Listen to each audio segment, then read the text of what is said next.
And away we go. Enzo DiCostanzo, clinical professor of economics and finance, St. Peter's University, Jersey City, New Jersey. I don't like to do these late videos, but this is a very late one in the day. And we're going to be working on the comprehensive problem for the long-term liability chapter, and we're going to try some of the self-test questions out. Now, I've sort of reconsidered a little bit with the self-test questions. Now, I gave everybody 3 attempts on handing in the homework. So if you watch these videos and then you want to change something, you can do that. And some of you are rushing, very early to hand things in, which I appreciate. But I'd rather you watch a lot of the videos and read the stuff in the textbook and things of that nature. I'd rather you work like that than rushing to get these videos, or rushing to get the assignments in when you have still have a lot of time to do it. And look, you got to manage what's going on. Start reading chapter 16. Look, chapter 15 is like a double chapter. Okay, there's a lot of content in there. We may not do appendix B and C because those are very complicated problems. Let me see how you do with the mortgage payments problem. Let's get that down, because that's something you could be really facing in your personal lives, and certainly it's a good example to just professionally to understand how that all works, and what's a current liability, what's a long-term liability, and how that all those are very important topics. CPA level, CFA level work, that's all very important. So yeah.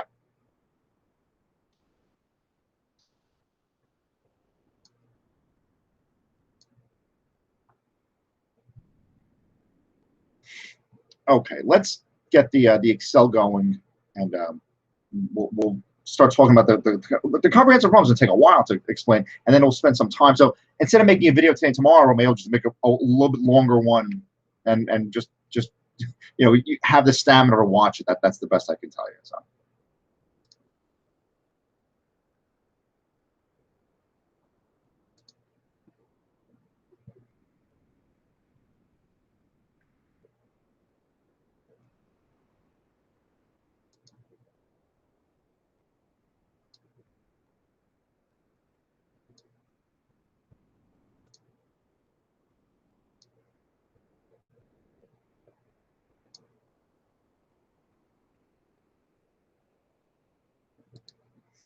Okay, here we are. All right, we're in the Excel, and again, this is the one that you're working on. This is the what we call this one, Excel file summer. We called it that. Let's give ourselves some space here. But yeah, this is the comprehensive problem. This is just here for me to just sort of check as we're going along, but make sure I'm telling you every right thing. So don't worry if you can't see this, or don't worry about that. But this is 150. Yeah, I made these 150. Because I was using Zoom. Zoom was good at 140%, but I think we needed 150% for the way Google Meet sort of arranges the patterns on the screen. I wonder should I turn the camera's still on. I wonder if we should turn the camera off. So you just see.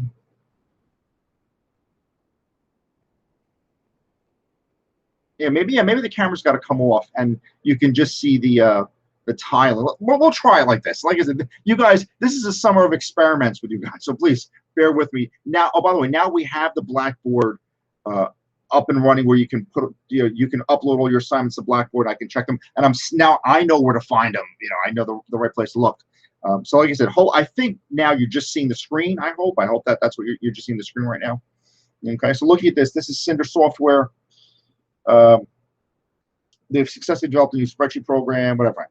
So they did some kind of software development. They need $2 million of financing. So they need $2 million, so they borrowed 25% of that. They issued 10-year convertible bonds, 11% interest payment. It's paid twice a year, so it's 5.5%, 500,000. And it's $1,000 slivers of the bonds. So there's 500 of these $1,000 slivers, and they can be converted into 30 shares. So you're balancing all these numbers. Okay, all these numbers are being balanced here right now. Okay, hopefully everybody can hear me. Yeah, the microphone. We have the microphone still going. So okay. So we're here with this, and again, we'll get to the conversion. We'll get to that. But here, so now you have a set of instructions. Yeah, and yeah, there's a couple pieces to this. Yeah, there's a few pieces to this. So, like I said, this is substantial. So, and like I said, we're probably going to have a lecture. I'm not going to do it tonight, but we're probably going to have a lecture on Appendix 15A. This is time value of money. Yeah, this we want to do. Okay, this we would like to do. So this will be a standalone lecture. But 15B and 15B and 15C, we might just push those off because that's going to take a lot of time, and I want to get to the other chapters and all that stuff. But those are going to take a lot of time, those two areas. So what we might do is we might just go 1 to 10 with the self-test. Okay, like I said, I'm going to go over the self-test tonight with you guys, even though that might take some time. But we're going to go up to 10. 11 you could do.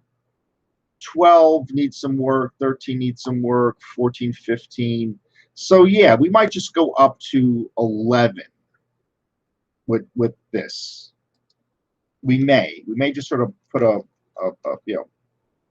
put a barrier right there and say that's as far as we'll go. And like I said, then we're going to get to the other section. Now, look, folks, you have to click on the tabs. Here's assignment number 2. Here's assignment number 4.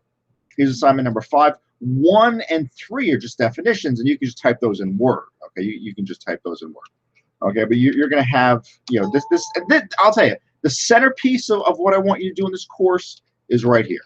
This is really the center. This is the long-term no code. This is the most important thing that I think you should take away from this course this June. And like I said, it's not even June yet, but we're going to be hitting some of the other chapters and all that stuff. But let's get to this comprehensive problem. Okay, so we're here. Journal entries, issuance of the bonds, interest expense, payment of interest, conversion of the bonds into common stock, and then there's something else here. There's another set of instructions, and it says Cinder issues another $1 million, and then you're going to deal with those entries. And then there's a third piece: mortgage note, payable. So there's a lot of pieces to this. So like I said, we'll see. Let me see how long this takes, because like I said, I always like to compartmentalize what I do here.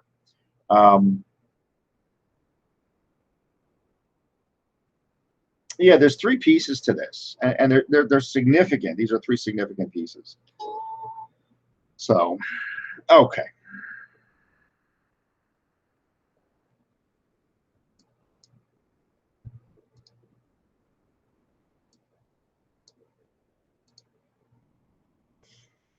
Okay, so you raised $500,000. Okay, you raised, and interest is computed. Now, again, you want to have in your mind, what's happening here. Okay, it's an 11% 10-year convertible bond issued at face value.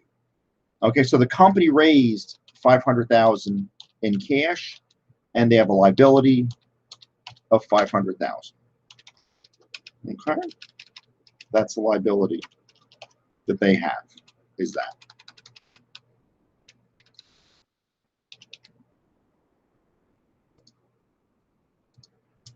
The rest of this, see, you need a little module is what you need, because you're going to be computing interest expenses and things of that nature. So what you want to do is you want to have the face value of the note. Again, we made our own software here. It is really what you learned. The annual interest is 11%. It's you're paying half year at a time. There's 10 years, 2 terms in a year. And I'll tell you, we should have had another little entry here that says the number of years times the terms, which is 20 periods. But you can do that in your head. But we always like to sort of have that done. Anyway, you have 500,000 times annual interest is 11% times a half. See how that all right? And then you get your 27,000. So every 6 months, the Cinder, which received the principal, and then got to pay that principal back in 10 years. Pays interest 27. That's significant. That's not a small number. Usually corporations, corporate bonds have a little bit lower rate, but this book was written, actually no, this book was written during lower interest rates, but I guess just to make the numbers something you can hang on to. They made 11%, but that's high. That's high. That's actually a smaller company. A Johnson & Johnson wouldn't be borrowing at 11%. They'd be borrowing a much lower number because they create jobs, and they create vaccines and cures for diseases and treatments for diseases. They do all these different things, so they get kind of a break from the banks and things of that nature, because they do something that's very important to society, and certainly keep that in mind. So we did all the, so this is an entry, right? That's just 500,000. This is an entry. This is just a quick computation. What do we do? Oh, I said equals 1 divided by 2. Yeah. Okay, it's got to be a computation. This is just an entry, and this is that computation. Okay. So what you're going to do, and notice how I'm clearing out all the gray pieces here. Just go to fill and just do no fill. All right. I use the keyboard shortcut, so just no fill with this. This equals 27,500, and that's that. Semi-annual bond interest is that. And again, you want to see when this is all happening. See, this is the payment of the interest. Now, if you do something where it's just accrued and you didn't pay it, you'll have a payable here. See the difference between these entries, these journal entries? This one is recognize the expense, you've paid it from cash. This is recognizing the expense, and you're still, now that's a liability, in short term, where you have to pay the 27,500 is what that is. Typo there, sorry about that.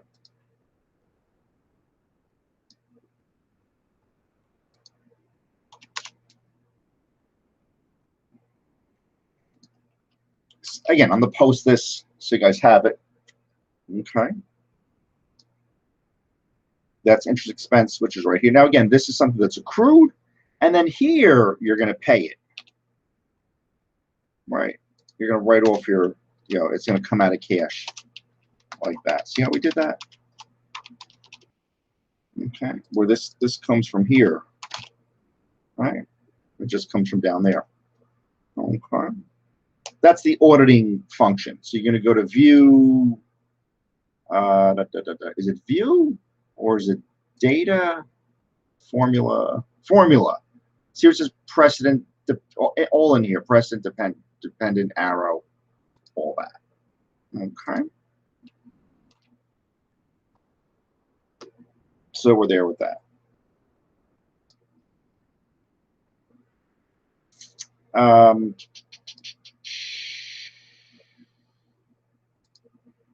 Yeah, this conversion piece, it says issuance of bonds, interest expense, payment of interest. Okay, so we did the first three.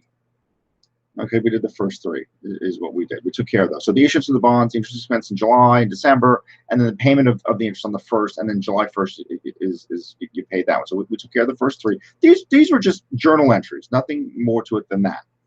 D, you want to, now it said 10-year conversion, but it said a 10-year convertible bond, but it doesn't necessarily say that you have to wait 10 years. So they're waiting a year because the issuance was on 2012, and the stock price, see, the par was 20.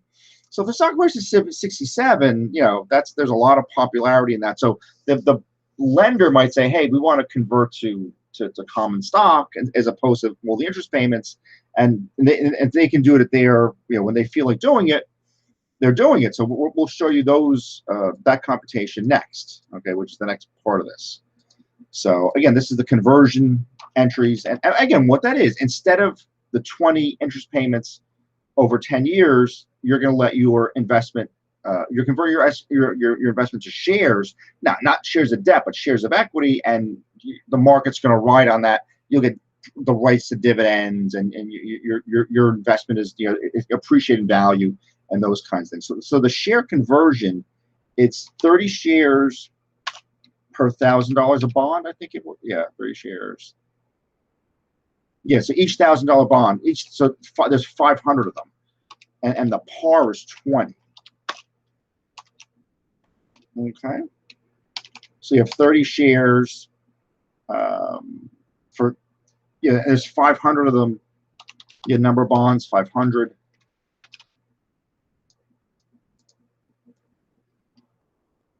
Right, so what do we have here? So this is a $500,000 loan that was made in $1,000 pieces. So the number of, so there's 500 of these bonds. All right, which is right there. Now this is shares times the par value.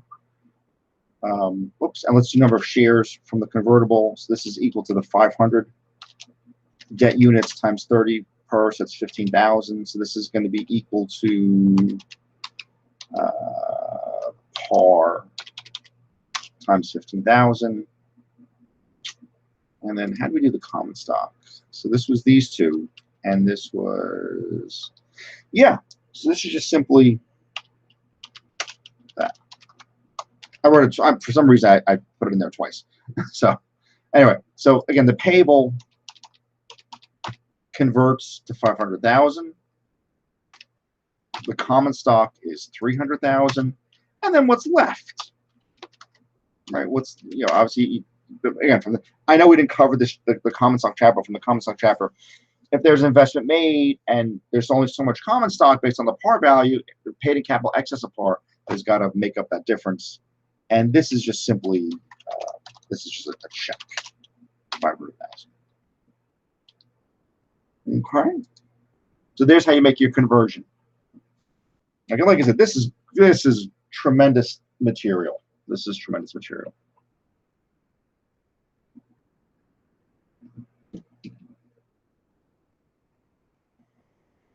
That was a part of it. Now there's a part two to this. Like I said, this is pretty long. Right? This is a pretty long problem. Issues $1 million, 10%. Now again, I bold out the instrument, all the face value, the interest payments, how long it is. Again, these are all face value. Yeah, and then 3 is borrowing from a bank. So that's another sort of version of everything. But this is a good sort of tie together with what's going on. So now you have $1 million. So again, what was the company trying to do? The company wants to raise $2 million. They did 500,000 first in a convertible issue. Then they did $1 million, and then they're going to do another 5. So yeah, so there's your 3 flavors of financing. And this is real. And you know, I've been involved in these negotiations, and these could be some very intense negotiations. I kid you not. Okay, this because people, you know, it's all about laying off the risk. That's really what a lot of this comes down to. And I remember very clearly, I was in a meeting a number of years ago, and I was going through the math, and people said, yeah, professor, have a seat. And, you know, we're interested in talking about some other things, but that's what was, you know, that's, people were interested in some of the other portions of that. The math, I guess, not that they knew it, but it didn't really interest them too much. So look at this: issuance of the bond, the journal entries for the expenses, assume no accrual on the 1st of July, prepare the entry for redemption 101 on 2015. So, and again, you've got to be comfortable with the dates. That, again, from your legal thing, again, we haven't had an enormous amount of experience, but the people who've had me for the live class, you know, I talk about your legal function very often. Dates, and more dates. You know, getting the dates right. You can't be reckless with the dates. You got to be able to get your dates accurate. So now, again, we have another module here, right? We want to fill in the numbers, and what are we doing here? This is $1 million instrument. Annual interest rate is 10%. 10 years, 2 equals 1 divided by 2. And this is this, and halfway for 6 months, 50,000, right? And we'll just let you look at the math there. Okay. So this is another instrument that's out there. Okay. Yeah. So the interest expense is 50 equals right there. There's your 50,000. Okay. And again, just, and again, I can do it in my mind's eye a little bit. So if this was issued on the 1st of January, you incurred interest expense and then paid it, which is all well and good. Now, and there's another one, right? Another interest expense. And again, we did the math already. All right, we already have the math done here.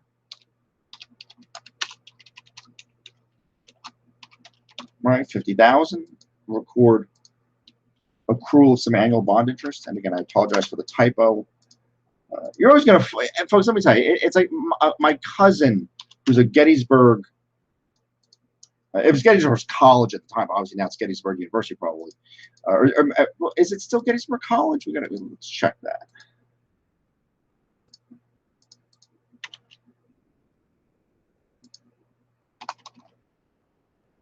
It's still Gettysburg College. Okay, it's still, yeah, probably founded in 1832, adjacent to the Gettysburg battlefield.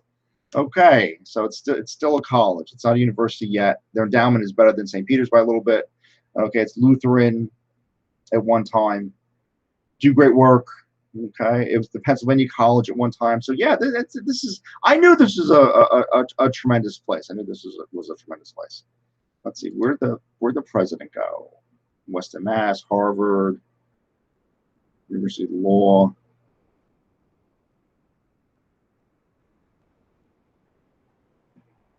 Okay, I went to Harvard, then University of Virginia Law School.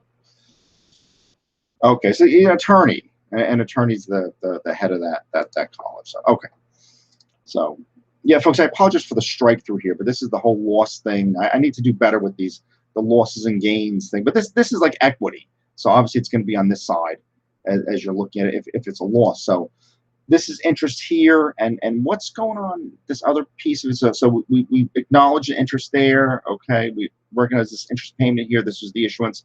So issuance of the bond, journal entries for interest expense or accrual, redemption on 2015. So yeah, so it didn't say, hey, show us when this was paid, and now there's a big jump. 2013, 2014 go by, and there's no interest, there's no journal entries, and now we're going to look at this payable that's here. So this is $1 million note, which is here. This is nothing. Okay, there's nothing here on this one. And you're redeeming at 101, which is 101%.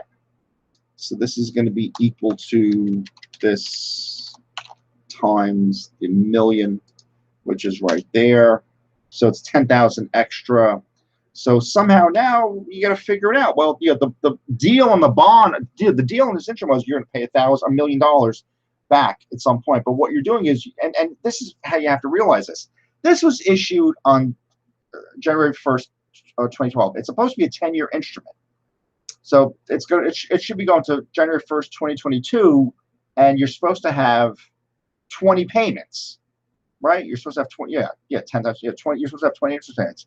If you retire the thing early, you want to pay back to the people who lent you that money. There's a couple things going on here. Now, the folks might want, there's a couple things. Let's say I'm the lender of the $1 million to this company. I may say, hey, if I had that $1 million now, I could invest in real estate, I could speculate. I might want that money back earlier by a number of years, by a good number of years. So 15, 16, 17, 18, 19. So, a good 6 years, 7 years, a good 6 or 7, a good 7 years earlier than we intended. So you only had this for 12, 13, and 14. You only had it for 3 of the 10 years, and 3 of the 10 years, so you only took 6 interest payments.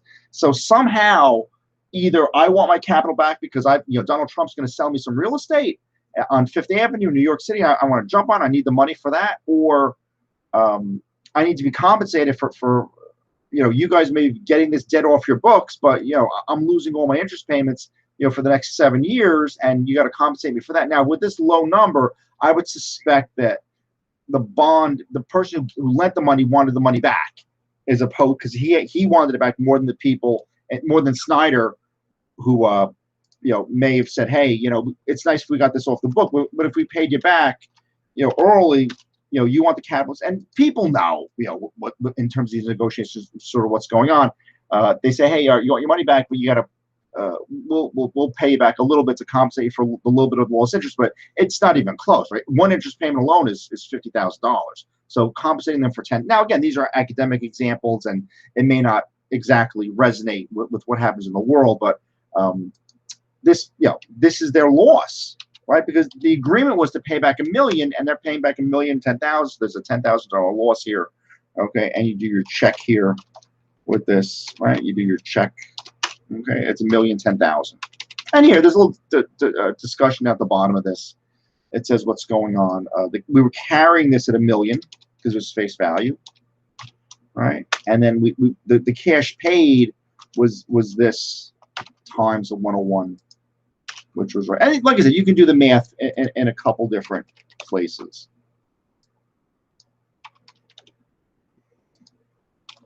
Okay.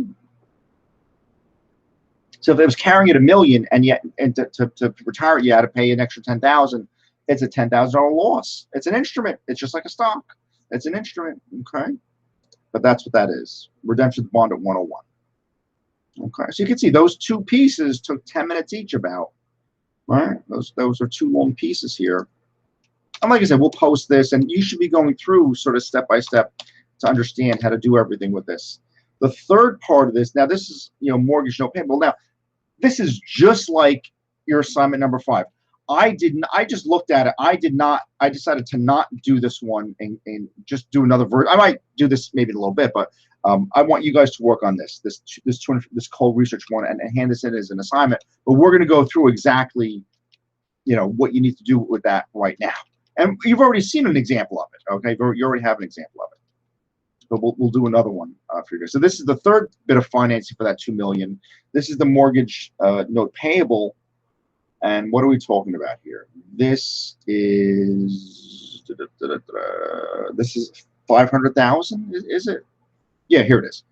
And again, Cinder issues or Snyder.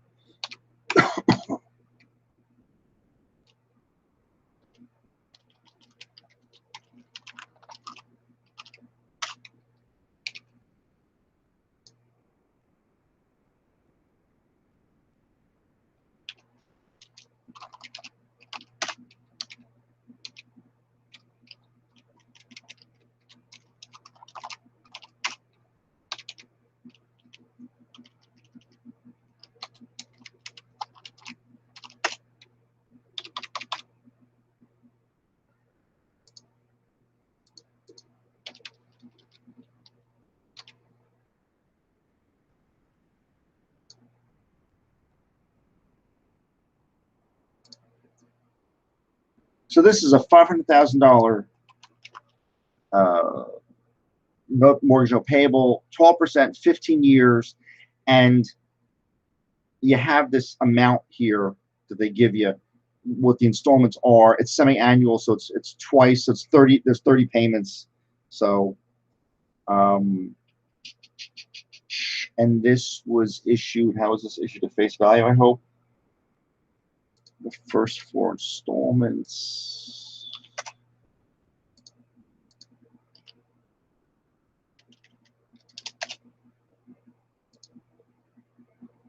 I assume this is face value, just based on. So yeah, I think we did the math on that, and it was. And actually, what I want to do, and again, we're always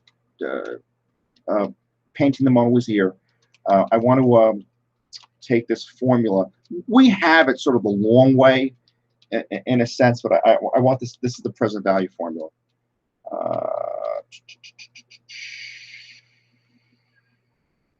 Payments, principal. It's not going to fit there.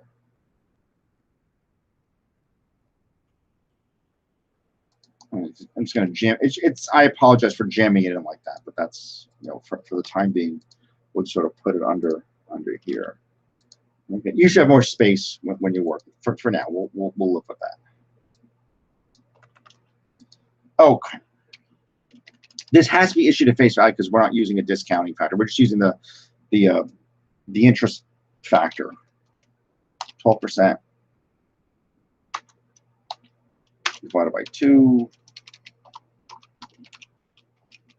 Like I said, you're always looking at sort of better ways to to do everything as you do this work.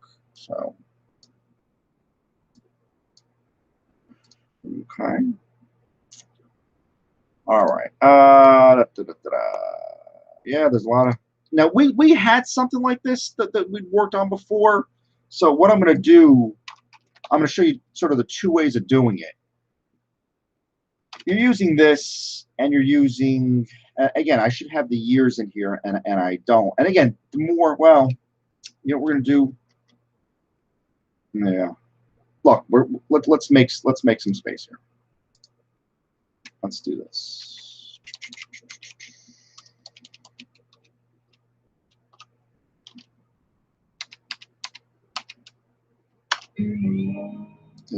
We're gonna lose some of our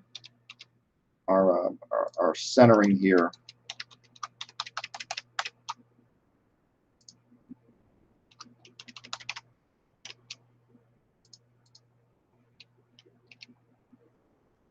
That's that.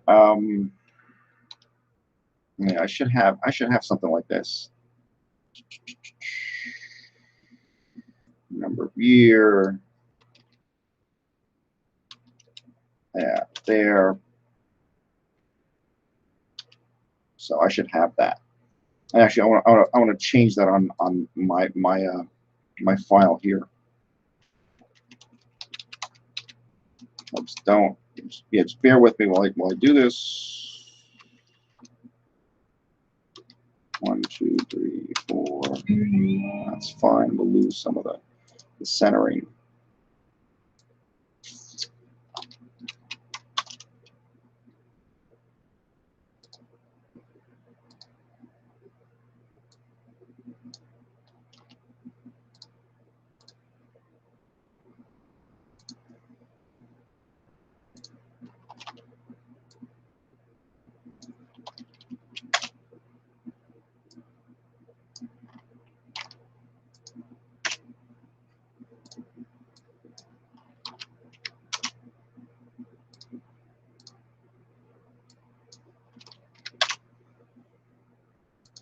To 15 years. All right. Yeah, 15-year. So see, it kind of, sort of, again, and you saw sort of the work that's involved in programming all this. You know, this is a lot. There's a lot of work that's involved in this. It's no. And I know you know that, but it's no joke. You know, doing all this. Yeah, we have 30. Yeah, we have all the 30 sort of sitting right there for us. Okay, merge center. Center. Oh, okay. So we're looking at it, and actually, what we should have done. And I know you can't really see this. I'm going to do this again on sort of our version of this, but you see this factor. This factor equals parenthesis 1 divided by. I know this is small. It's hard to see, but 1 divided by this. And it's parenthesis, it's this times that.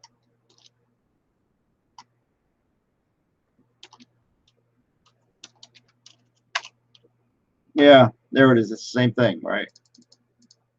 137648, 137648. Okay. So we use the formula instead of sort of the long way of doing this. So we got the semi-annual payments of 36,324, which it was given in the problem. Okay, but like I said, I'm going to redo that for you guys just so you see it. Here, and this is.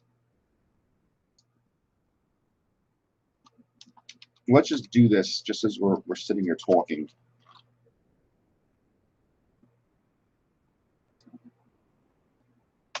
There.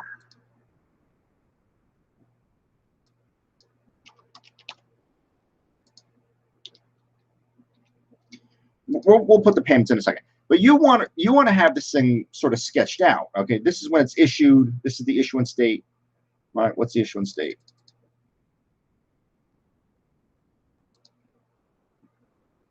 June 30, December 30. So yeah, issuance on the 1st. So this is issuance date.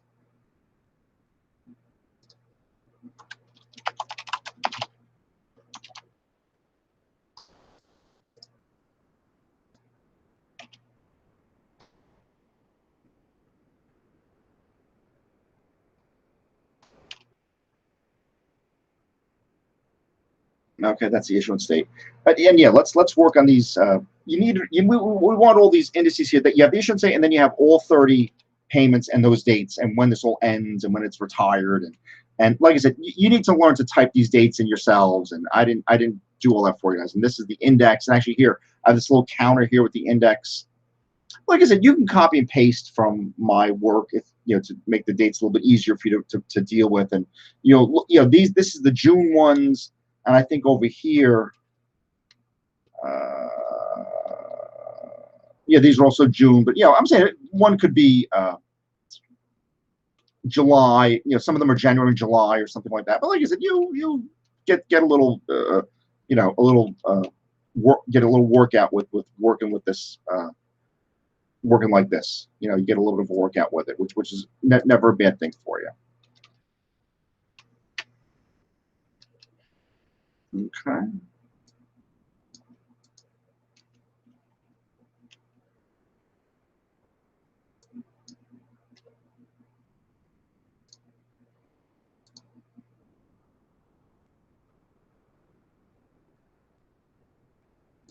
Okay, so you have all that.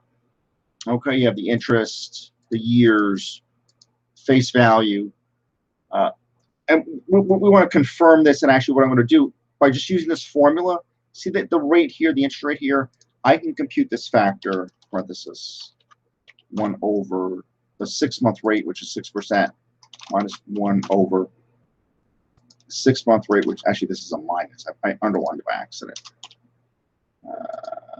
Multiply 1 divided by 1 plus 6%. This is years. This is 15 times 2, green and black.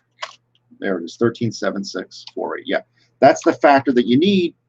And then what you do here is you're going to take the present value, which is 500,000, divided by the factor, and it'll give you $36,324 every 6 months. And that was given here.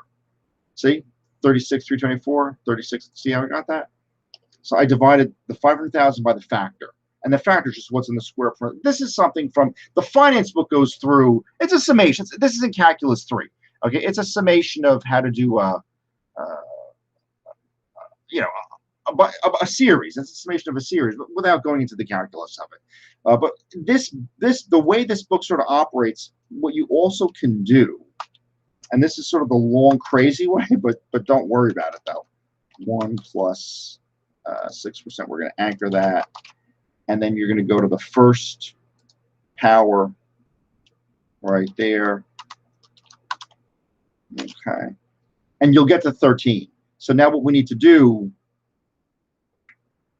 we need to take this, copy it, and we need to have 30 of these. So this is 1, well, 3, 4, 5, 6, 7, 8, 9, 10, 11, 12, 13, 14, 15, 16, 17, 18, 19, 20, 21, 22, 23, 24, 25. A lot of discipline, right?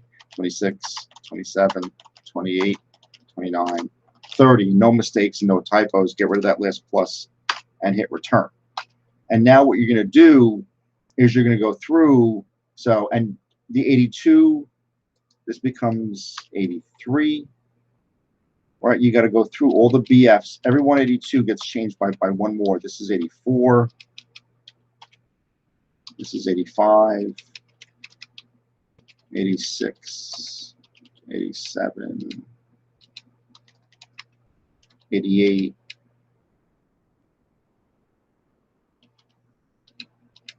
89.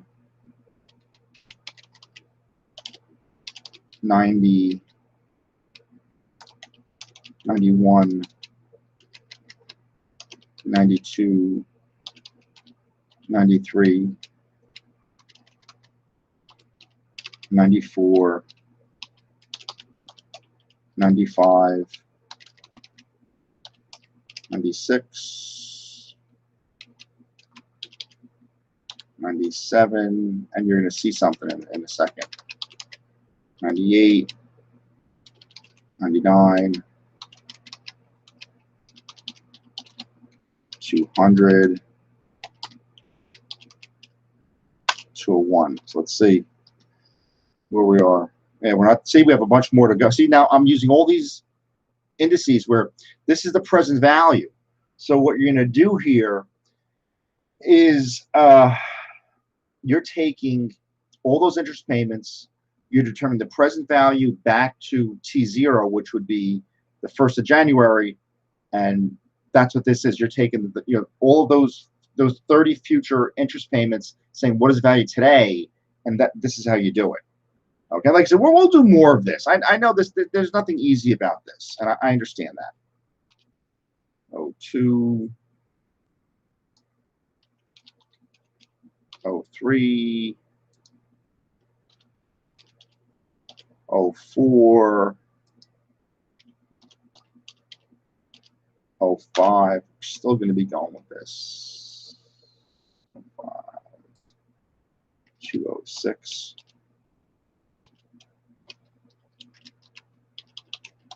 207. Whoops. 208.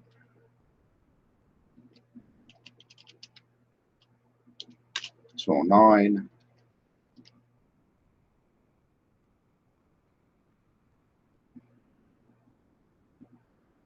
2 more to go.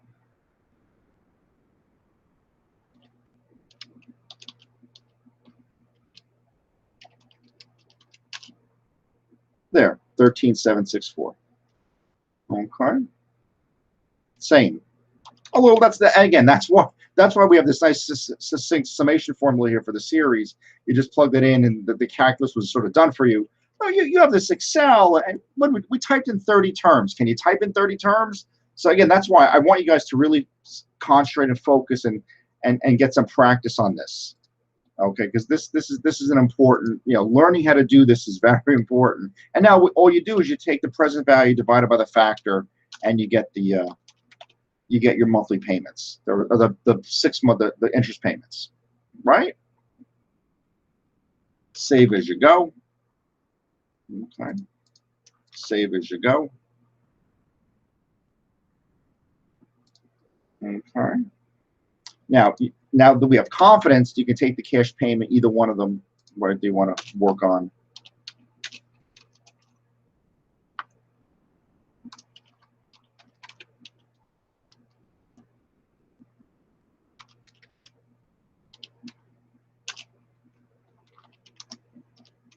And we can go to our 30 payments. Whoops, down, copy.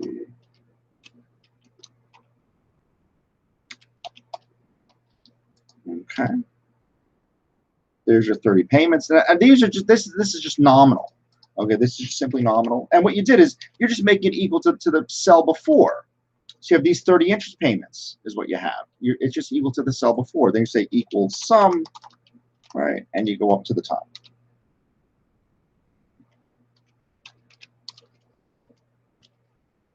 All right, and there you go. There's $1 million. That's $1 million of payments. 30 of them times 36,000 over 6 months is $1 million. Okay. All right. What's next? The principal balance. I could equate this. I just like to have you guys sit and sort of hard type this in yourselves as you go. There's your principal balance is 500,000. And yeah, this expense here is these are the difference. So yeah, so what you're going to do here for the actual interest expense, you're going to say because here's what's happening with this. You're paying back some balance and some interest. Okay, so now you're going to remove what's my interest expense, and then how much of my principal am I going to be able to pay back. You want to take this 6 month rate here Okay.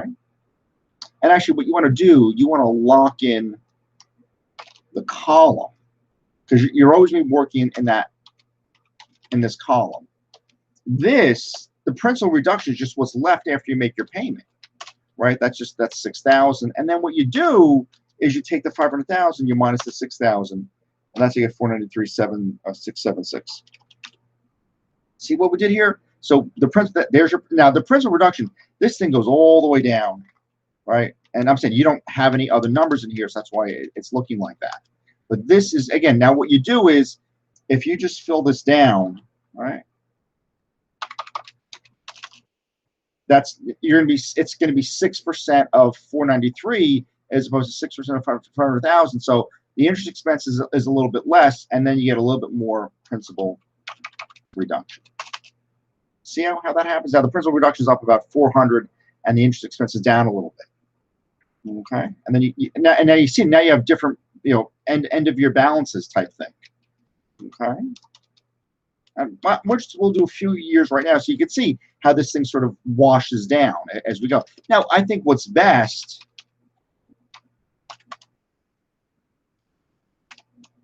is that, at the end of these years, to put these bottom borders in as we go along. Okay, I think that's the better way to. So your mind's eye sort of breaks down. Now, what we're also going to be doing is we're going to say, okay, what's the total liability? What's current liability? And actually, let's just sort of slide over and do that right now, if you don't mind. We'll do that next. So looking at this, let's just look at the first couple years of this. What do you have here? You have your end of year.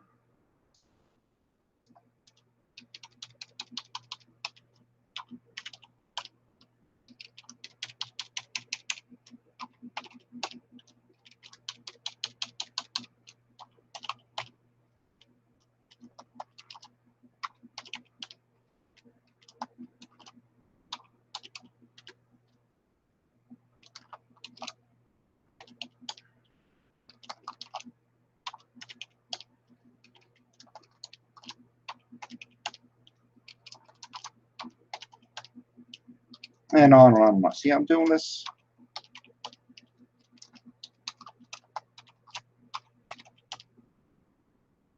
So we're putting a bunch of these borders.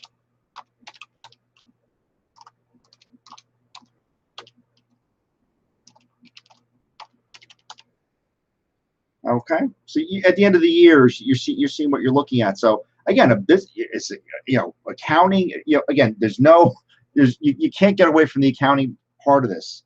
The end of year liability at the end of 2012 was 486,972.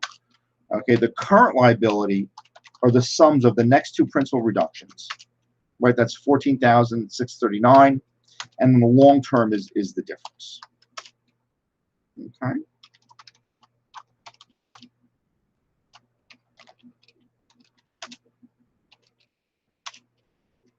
Okay. 455, 437. And you have to be careful with these borders, okay? Because if you put them in too soon, you'll start you're copying everything down, and you just want to be aware of that. And also, I have these arrows pointing here. This long-term liability is what you ended up at the end of 2013. So see, what we figured the long-term liability was at the end of 2012, that was what the principal balance was at the end of 2013. Hence the long-term liability. Okay, so I'm just showing you guys where all that comes from. Why are there two of these? You only need one. So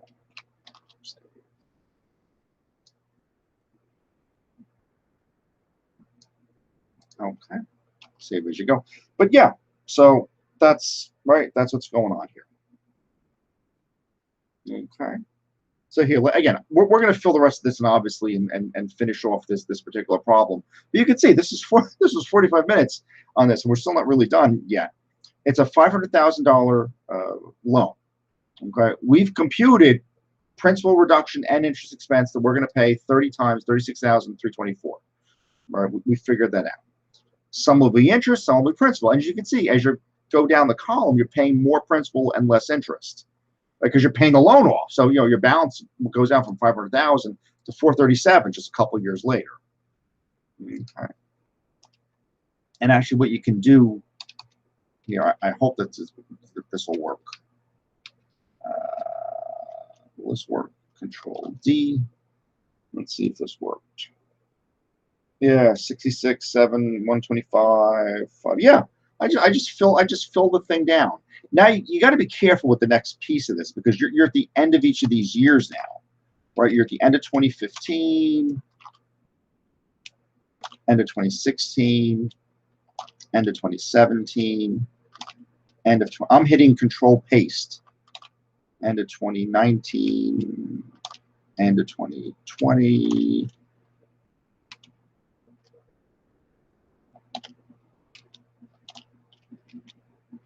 Okay. Oh, and I just saw something that's off a bit. Okay, let's fix it. 23, 24, 25. Right, this has got to be. This is 25. This is when you reuse things. 26. Sorry about that. See, again, we're always checking what we're doing. So from 630. Okay.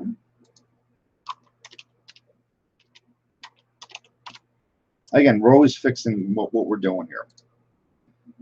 All right, this is 66 right there. And actually looking at this, this is, yeah, so we're down to here with this. So we have two more basically. So copy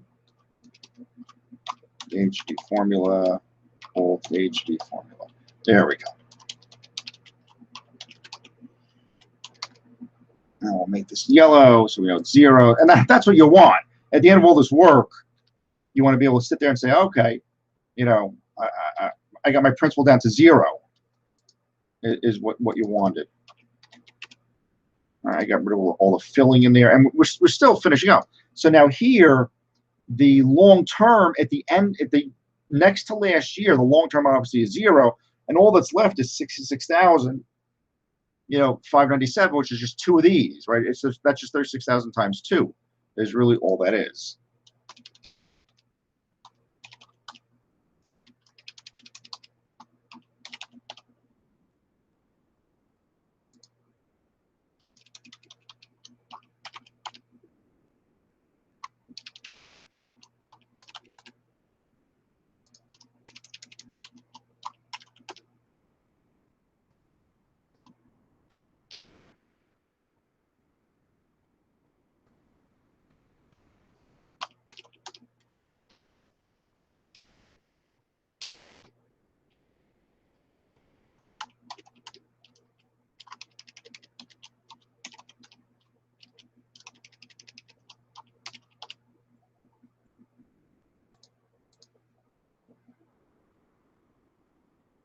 And yeah, somehow we have all those arrows coming down too, for better or worse. Yeah, we didn't need all these arrows. We didn't need all that. All right, I can just delete a couple of them, you know, here and there. You know, just so you can make sure, you know, that your numbers are what they're supposed to be. But you know, that's your principal balance. And again, your principal balance, you know, from the finance world to the accounting world, principal balance is a long-term liability. Right, and when that is, so you know, these flow tables, these are so valuable. You know, these are incredibly valuable mechanisms for you to have. So, like I said, I don't want you to go bananas, because look, it's a 1-month course basically at this point. You have a lot of videos to watch already about time value of money, and hopefully you watched them. And we want you to concentrate on getting this right. And those other two with the amortization, all that stuff, that's a little more. If this was really an accounting course, maybe we'd spend some time. But we're going to jump into the investments chapter, and then the next one, whatever it is, financial statement analysis and the cash flows. You know, we're going to try to do the best we can to sort of dig into some of those you know, particular chapters. But there you go. Okay, this is how this works. Yeah, we're not finished with this just yet. Where did this come from? This was, yeah. This was just simply this. All right, you're right there with that, and that's it. So you don't need to fill out anything here, because there's nothing there's nothing to fill in, okay, because you're at the end, you've retired the debt at this point, which is what you've done now. Okay. But there you have an accounting perspective on this, the finance perspective. Now down here, we got to have a couple more journal entries. And again, like, let's just go back and see what this thing asks us. You're doing all this. Let's see what I'm trying to remind myself what it asks us to do. Entry for the issuance, fine. Payment schedule. Now it says the first four, but we did them all. Current and non-current amounts. Yeah, that's again. So we showed you how to do all that. And yeah, what this is the issuance, and this is just the first expense, and this just shows you what you're. This just shows you what you're paying off. That's just that first one, that June 30th, 2012 payment of the interest. That's all that is. I could stop here, but again, you guys are asking about the self-test, so let's make this a double lecture. And you guys, you can pause it now and go take a break if you want or something. But you know, and you can just remember where you stopped, kind of a thing. This is just the 500,000. This is the issuance of the mortgage note payable, is what that is. Okay. And this other one here, interest expense, is 30.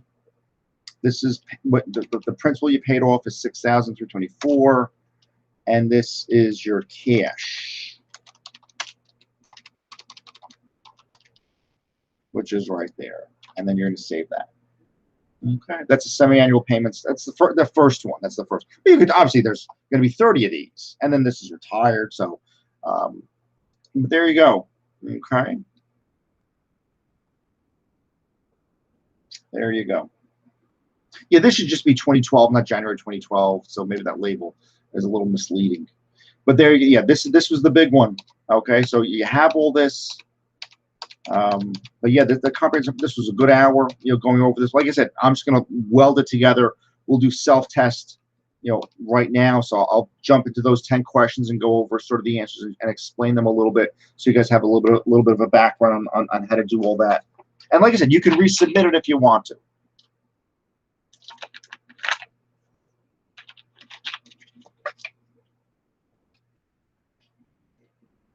And what was this? This was the end of the year liability.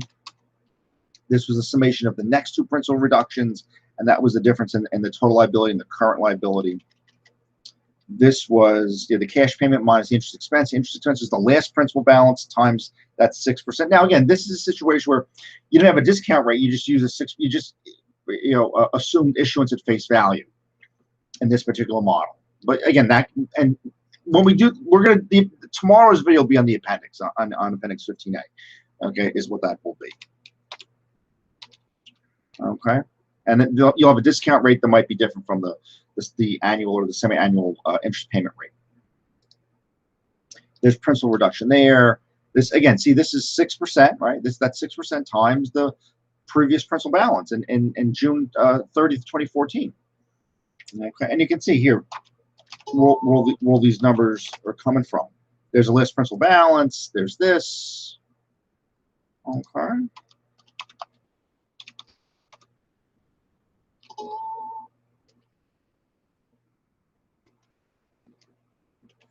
Okay, let's get to the self-test. Like I said, I'm going to do maybe just like the first 10 or so or something like that, just to get us, to help you guys check your answers and to sort of answer some of the questions that you guys might have with this. The term used for bonds that are unsecured is debenture. And like I said, you guys can scan through the definitions at the end of that chapter. Actually, I just might do that myself very quickly right now. This is the textbook.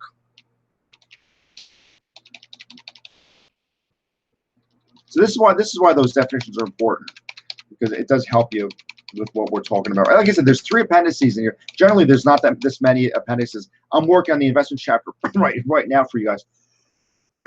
It's not that, it's not going to take as long as this. Like I said, this is easily a double chapter. Yeah, a debenture bond is right here.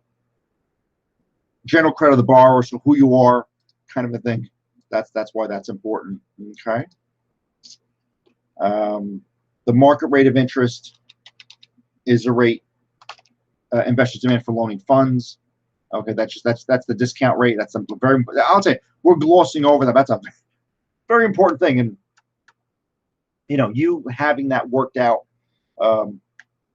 knowing the rationale for the discount rate is a huge question in practice. There's contractual interest rate here, and there's a market rate. And when you're at a premium, which means that the pricing is low on this in a sense. Well, wait, Carson's issues. Excuse me, I'm getting the hiccups now.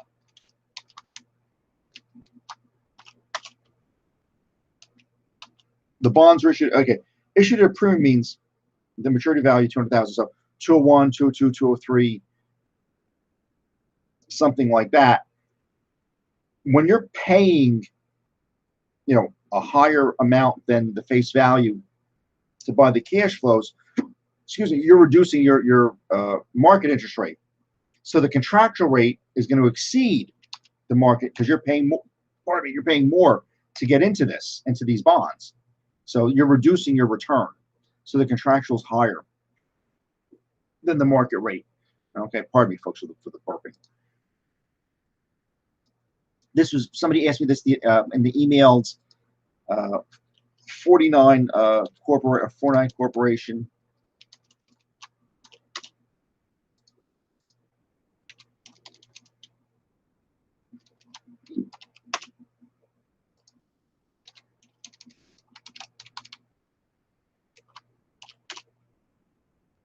These guys issue bonds that pay interest every July and January. The entry to accrue the December 31st entry is as follows. Yeah, I mean, I gave you some of the sort of the structure with some of this. This is like just the year of what's happening during your first year. You issue the bond. That's, again, someone asked you about numbers and why we needed numbers. Did we need numbers for this? This is just an explanation, of the entries. That's all this is. This is just an explanation of the entries. So you raise cash through a liability. That's all this means. Interest is due in January, or pardon me, July.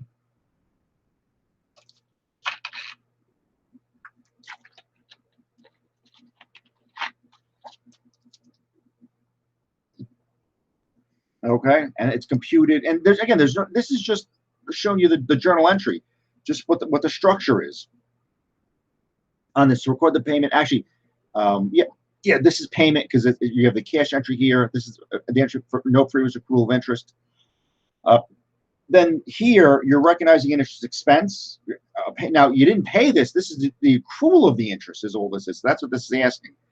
It's asking for the accrual, so you're going to credit interest payable, which is right there. That's what this thing is asking you to do. So like I said, so we went through a couple of the journal entries to sort of get to this, and then here, the next day you're going to pay this off. You're paying off the interest payable, and actually this could use an arrow. Folks, I apologize for the burping. I don't know what happened. Just give me a second to get through it. There you go.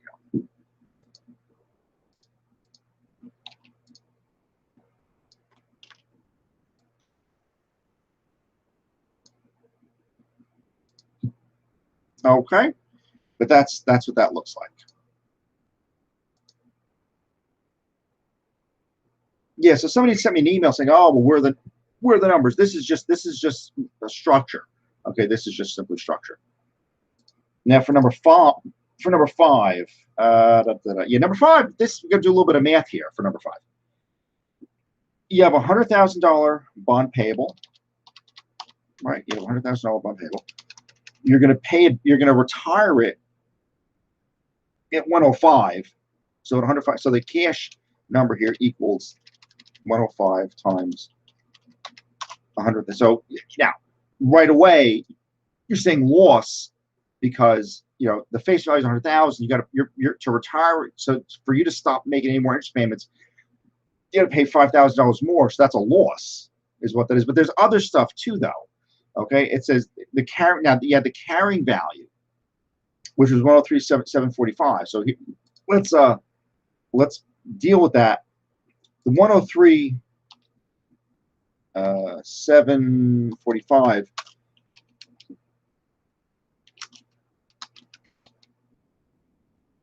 Oh, pardon, we're here.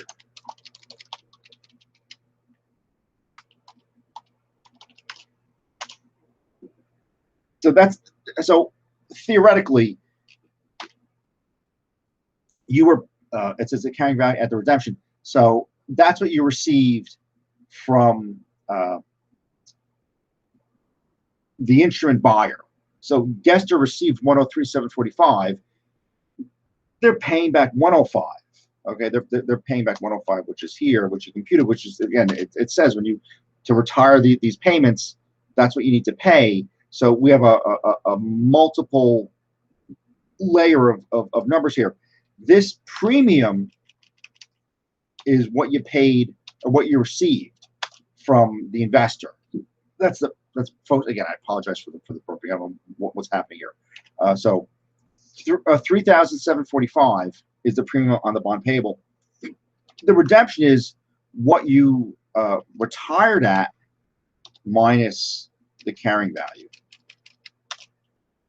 Okay, all of this added up should be 105. Okay, see how this all works? This is very important. So I'm gonna go I'm gonna hover over these cells again. Again, the face value of the bond, 100,000. Okay, that's the face value. You're to retire this, you're not paying 100,000, you're paying 105 because it says retired at 105. That means 105%. Okay, on the books you carried it at 103,745. So that means you were you weren't given the face value, you were giving it at a premium to you, and then the investor is going to reduce his return by paying extra for the cash flows. It was 3,745 more. Okay, so the difference between the book and what you retired at is a 1,255. Okay, that's what that is. This is another one. Actually, this is a conversion. And actually, whoops. And what were you asked to enter here? Yes, let's get to the answer. The entry to record the redemption will include one of them. What that A is there for, but the entry to record the redemption will include the premiums. So you want to go through these.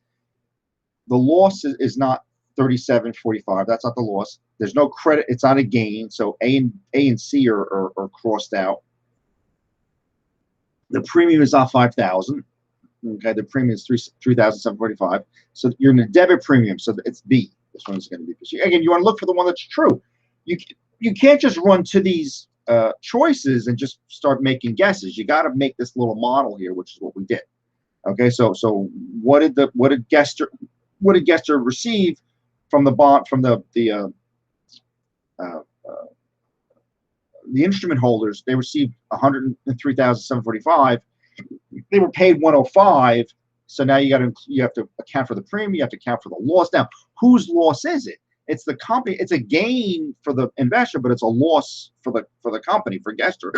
This is, again, folks, my sincere apology. I don't know what's going on. I took a sip of water. Now I'm burping like crazy.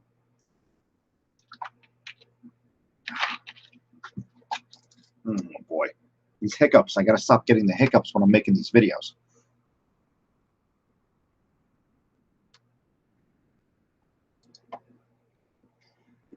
So there it is. Okay, so you have to juggle all that, the premium or the discount and the gain or the loss. Loss and gain works just like equity account. So it's a loss on the debit side and a gain on the credit side. Okay. And actually here, this next one, this number 6 is the conversion. This is a conversion problem. There was a $600,000 loan made to this company. Again, I'm telling the story. I'm filling in the journal entry as I go along. There's a $600,000 bond payable, which is here. The bonds and the stocks have a market value.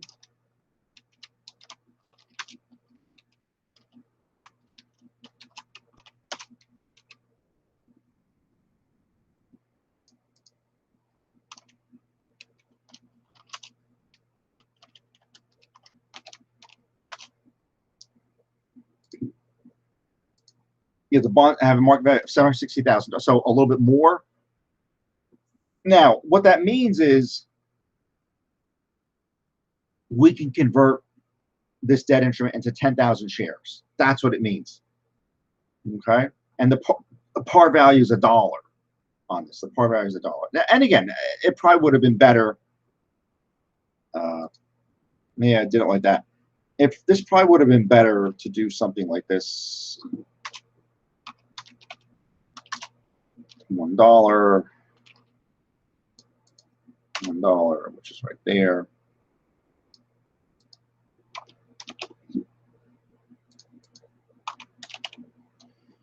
Okay, and you can make this smaller by a notch just to not have it be sticking out so much. You want to have something. You want to have the share numbers around also.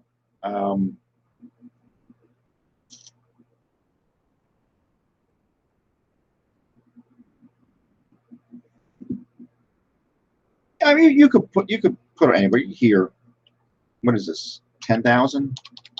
All right. And what is this? Blue.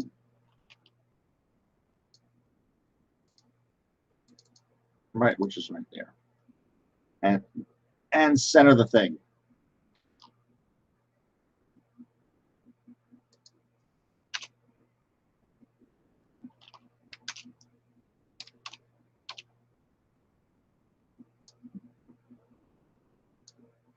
Okay, that's the 10,000. And actually here we can do it right there. Even better by the answer. So, okay.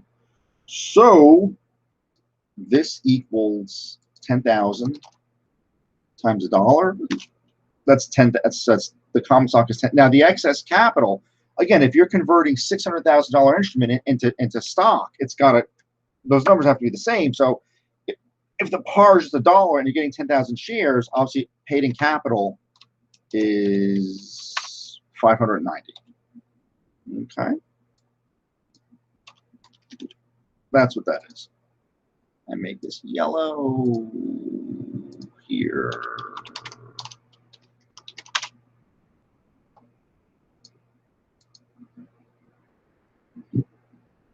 That's to record the bond conversion. So what we're doing is the company does not consider the current market price of the bonds and stock and make it. So yeah, so a number that's not. Now, what might motivate this transaction is that the market value is $760,000.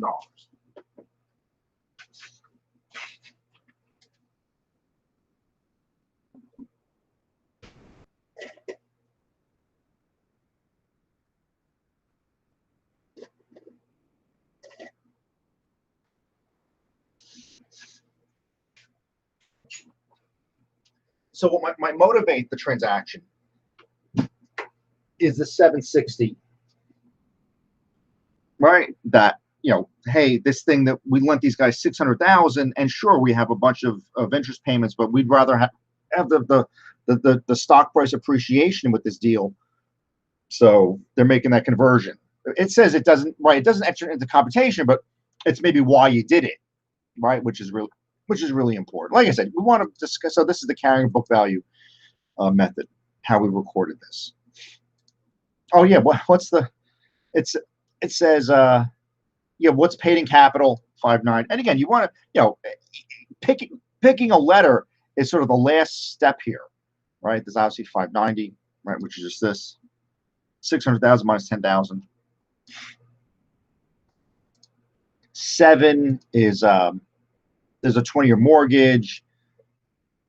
It's payable on the 1st of January, so at December, will be reported as par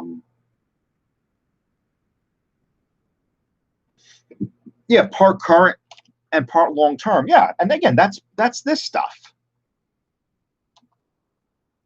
We just did this with you guys. At the end, and that's the, and again, at the end of the year, the first year, there's some current and there's some long-term. Okay. That's what we're trying to show you guys, you know, how to think about all this stuff. That was number 7. Number 8. Again, this is another mortgage example. So this is a 10% instrument, a 3-year mortgage. So yeah, actually, this is just a mini. This is what we just did. This is just a mini version of what we just did. Is really all it is. Yeah, it's just a mini version of things. So let's hit this. So this is face value is 497. Okay, that's the face value. The factor again equals 1 divided by parenthesis 1 plus the rate. Yeah, now this is annual installments. Okay, so you're making 3 payments here, so you're at the 10,000. So this is going to be right there, and actually here this is 0. This is equal to 1 plus the 0 down, which is right there. This is 1/1 2012. And these are all the dates. This is 13.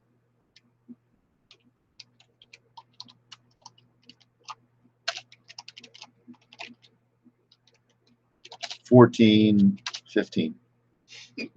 Okay. Again, this is when all the payments are happening. Your initial balance that you're looking at 0 was 497,123. Okay, which was in there. And let's look at the factor now. There's your first factor, and we're going to copy this, copy and paste, 58, 59. Yeah, that's it. There's 3. And the DB, this is just, we can lock that if it makes you feel better. At this point, you don't really have to, but yeah, there's your factor. And like I said, we have that other equation, and here, just for the practice of it, let's do it for the practice of it.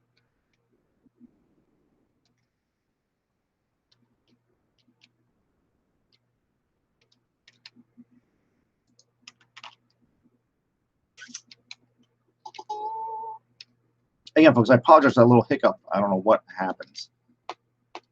I get excited when I talk about this stuff because I know this is stuff that's really going to help you. So that's why I kind of get a little bit excited when I say, oh, you know, we're doing something that's really going to be good for you. This is just this. Parenthesis 1 divided by the 10%, right? Minus 1 divided by the 10% again.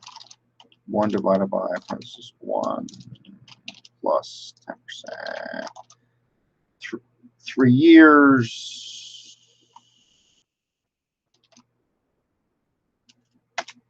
Yeah, see, it's the same thing. And then you're going to take the present value divided by the factor, present value divided by the factor, and you're going to get your 199. And it says up here 199,851. Okay, so there's your 3 cash payments that you're going to be making.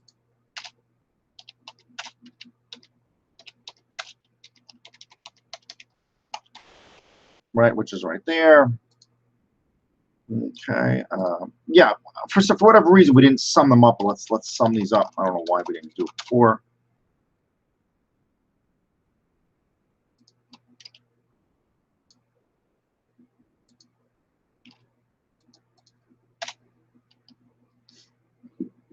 You have your 497 sitting there.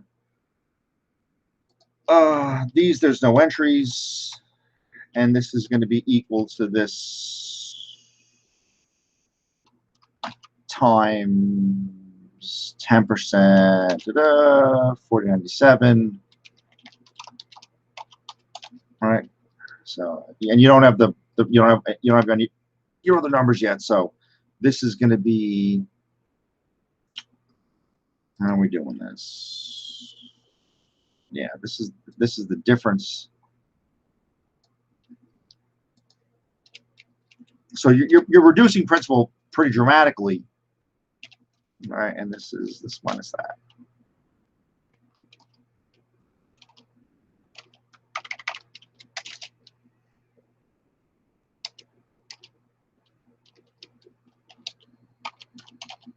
Which is right there.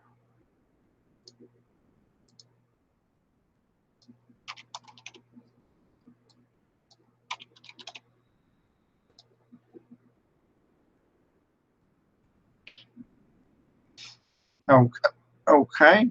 And for some reason this is highlighted. Maybe this is what we're, well, it's something that's being asked about. It says whatever Andrew's issues, Andrew's incorporation.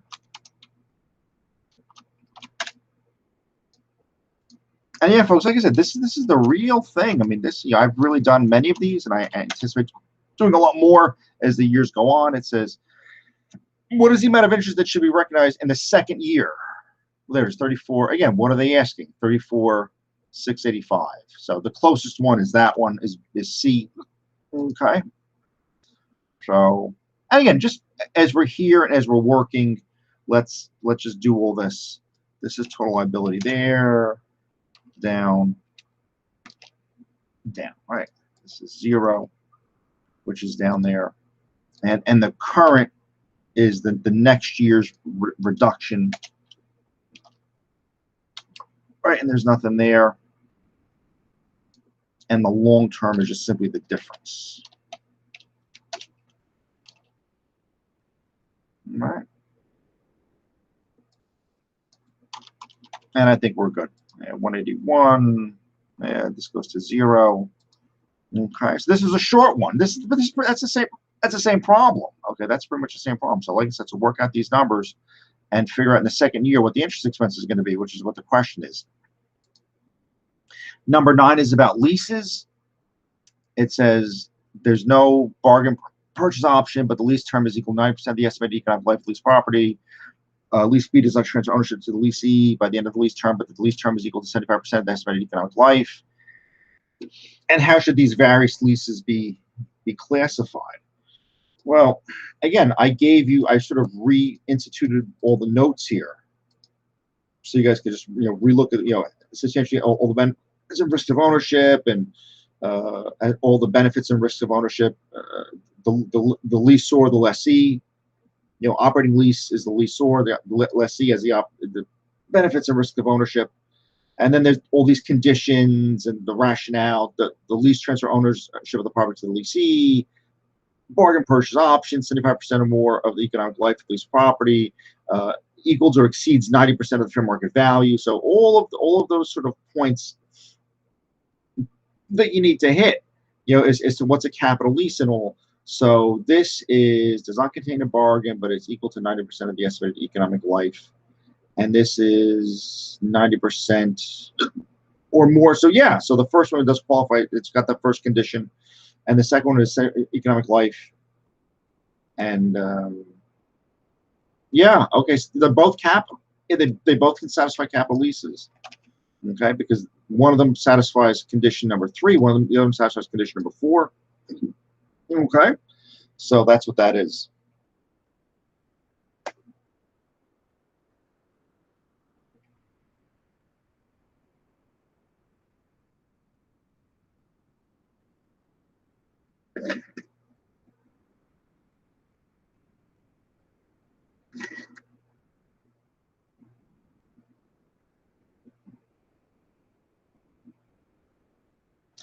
All right, so these are classified. For number 10, this is the time. This is the ratio. So yeah, all of this stuff. So yeah, for this first one, hopefully you're pretty good. Did we have an answer here? Yeah. D for number 9. And number 10 is times interest earned. And I think this is just simply times interest earned because you have an interest expense of 40,000. All right. You have income taxes of 100, net income 300,000. Okay, so times interest earned is going to be income before taxes and interest expense divided. So this is parenthesis, this thing plus this plus that divided by the interest expense, which is 40,000. So 11 times. So you can cover 11 times your interest expense with what your income before taxes and interest expense and taxes and interest expense. Yeah.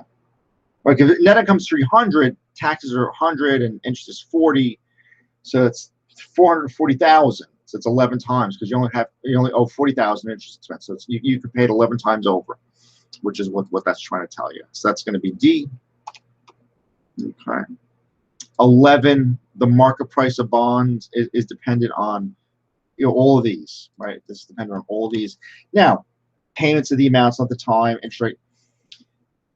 I'm going to redraft this. You only have to go up to 11 because I don't know if we're going to dive into amortizing bond disc because it'll take the rest of the course to go over these, to go over 12 and 13 and 14 and 15. So let's just hold off on these for let's get to the investment chapter. Okay, so that we'll be working on that next, and just we'll put a fork in it today. I think this is just like an hour and a half. I think just about. I think we started about 3 o'clock. That's at 4:30. Okay, so but there you go. Okay, cornflake company, all these other things that we're dealing with here. Okay, how to get in times. So go up to 11. Okay, and I'll put that in the email. But there you go. So you got the whole self. So you guys should have perfect scores for self-test. Just do 1 to 11 for the self-test, and we'll omit the other ones for the time being. Okay. All right, folks.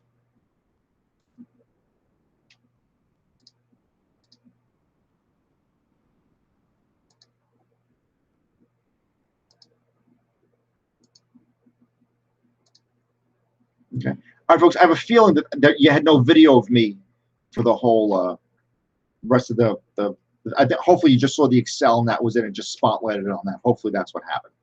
Okay, folks. Another video tomorrow on Appendix 15A, which will be a long lecture, and then we'll move from there. But like I said, just do 1 to 11 for the assignment number 2. Okay, just do 1 to 11. Okay, and I'll redraft that on Blackboard. All right, folks. Have a good night. We'll see you.